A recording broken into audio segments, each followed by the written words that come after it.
ધૂળેટી ઉત્સવની ઉજવણી કરતા રંગો અને પિચકારી ભરી બાળ ટોળકી ગલી મોહલ્લામાં જોવા મળ્યા હતા.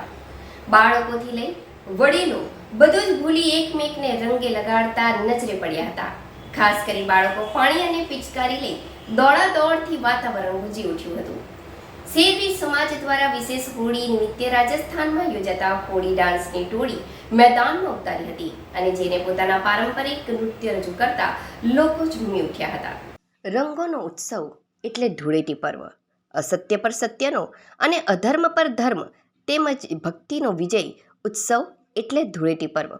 અંકલેશ્વરમાં ધૂળેટી પર્વની દબદબાભેર ઉજવણી કરવામાં આવી હતી. ખાસ કરીને બાળકોમાં ધૂળેટી પર્વનો ઉત્સાહ સાથે બમણો જોવા મળ્યો હતો.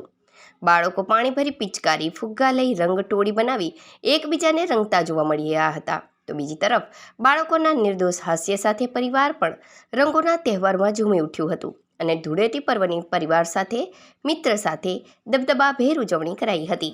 ક્યાંક રેન ડાન્સનું આયોજન તો ક્યાંક રંગોત્સવનું આયોજન કરવામાં આવ્યું હતું.